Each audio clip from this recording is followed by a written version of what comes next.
Magistrate ಕೋರ್ಟ್ನಲ್ಲಿ ದರ್ಶನ್ನ ಮನೆಯೂಟದ ಅರ್ಜಿಯ ವಿಚಾರಣೆಯ ತೀರ್ಪು ಈಗ ಹೊರ ಬಂದಿದೆ. ಜೈಲಿನಲ್ಲಿರುವಂತಹ ದರ್ಶನ್ಗೆ ಜೈಲೂಟವೇ ಗತಿಯಾಗಿದೆ. ಮನೆಯೂಟದ ಅರ್ಜಿಯನ್ನ ನಿರಾಕರಿಸಿದೆ ಸೆಷನ್ ಕೋರ್ಟ್. ಜೈಲಲ್ಲಿರುವ ದರ್ಶನ್ಗೆ ಮುದ್ದೆ ಸಾಂಬಾರೇ ಗತಿಯಾಗಿದೆ. ಅರ್ಜಿಯ ವಿಚಾರಣೆ ನಡೆಸಲಾಗಿತ್ತು. ಇವತ್ತು ತೀರ್ಪನ್ನ ಕಾಯ್ದಿರಿಸಿತ್ತು ಮ್ಯಾಜಿಸ್ಟ್ರೇಟ್ ಕೋರ್ಟ್. ಈಗ ಅರ್ಜಿ ವಜಾಗೊಂಡಿದೆ. ಜೈಲೂಟವೇ ದರ್ಶನ್ಗೆ ಫಿಕ್ಸ್ ಆಗಿರೋದು.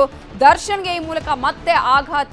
24ನೇ ACMM ನ್ಯಾಯಾಲಯದ ಆದೇಶ ಇದು. ಜೈಲಾಧಿಕಾರಿಗಳು ಕೊಟ್ಟ ಹೆಲ್ತ್ ರಿಪೋರ್ಟ್ ಅನ್ನ ಕೋರ್ಟ್ ಪರಿಗಣನೆಗೆ ತೆಗೆದುಕೊಂಡಿದೆ.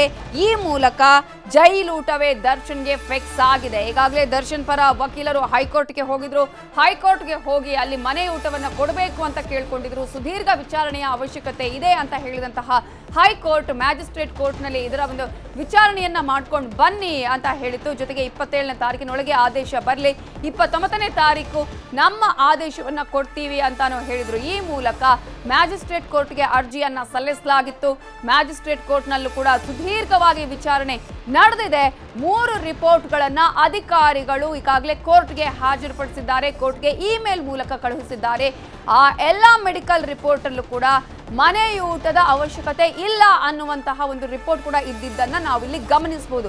ಅಂದ್ರೆ ಆರೋಗ್ಯ ವಿಚಾರಕ್ಕೆ ಸಂಬಂಧಪಟ್ಟ ಹಾಗೆ ಆಗಿರ್ಬೋದು, ಅಥವಾ ಅವರಿಗೆ ಜೀರ್ಣ ಆಗ್ತಾ ಇಲ್ಲ, ಫುಡ್ ಪಾಯ್ಸನ್ ಆಗಿದೆ ಅನ್ನುವಂತಹ ವಿಚಾರವನ್ನು ಕೂಡ ಮೆನ್ಷನ್ ಮಾಡಲಾಗಿತ್ತು ದರ್ಶನ್ ಪರ ವಕೀಲರು.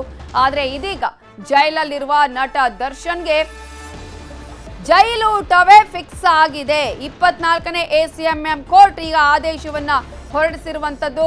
ಈ ಮೂಲಕ ಮನೆಯೂಟದ ಭಾಗ್ಯವನ್ನ ಕೇಳಿದ್ರು. ಅಷ್ಟು ಮಾತ್ರ ಅಲ್ಲ, ಹಾಸಿಗೆ, ದಿಂಬು, ಪುಸ್ತಕ ಇವೆಲ್ಲಕ್ಕೂ ಕೂಡ ಬೇಡಿಕೆಯನ್ನ ಇಡಲಾಗಿತ್ತು. ಆದ್ರೆ ಇದೀಗ ಜೈಲಿನಲ್ಲಿರುವಂತಹ ದರ್ಶನ್ಗೆ ಮ್ಯಾಜಿಸ್ಟ್ರೇಟ್ ಕೋರ್ಟ್ ಜೈಲೂಟವೇ ಬೆಸ್ಟ್ ಅಂತ ಹೇಳಿದೆ. ಕಾರಣ, ಇವರು ಏನು ಕಾರಣಗಳನ್ನ ಕೊಟ್ಟು ಅರ್ಜಿಯನ್ನ ಹಾಕಿದ್ರಲ್ಲ, ಕೊಟ್ಟಂತಹ ಕಾರಣಕ್ಕೂ ಅವರು ಹೇಳಿರುವಂತಹ ಅರ್ಜಿಯಲ್ಲಿ ಮಾಡಿರೋ ಪ್ರಸ್ತಾಪಕ್ಕೂ ಸಂಬಂಧ ಇರಲಿಲ್ಲ. SPP ಪ್ರಬಲವಾಗಿ ಅಲ್ಲಿ ವಾದವನ್ನ ಕೂಡ ಮಂಡನೆ ಮಾಡಿದ್ರು. ದರ್ಶನ್ ಪರ ವಕೀಲರು ವಾದ ಮಂಡನೆ ಮಾಡಿದ ನಂತರ ಅಲ್ಲಿ SPP ಯಾವೆಲ್ಲ ಅವಕಾಶಗಳಿದೆ, ಯಾವ ಕಾರಣಕ್ಕಾಗಿ ಅವರಿಗೆ ಮನೆಯೂಟದ ಅವಶ್ಯಕತೆ ಇಲ್ಲ ಅನ್ನೋದ್ರ ಬಗ್ಗೆ ಕೂಡ ನ್ಯಾಯಾಧೀಶರ ಗಮನವನ್ನ ಸೆಳೆದ್ರು.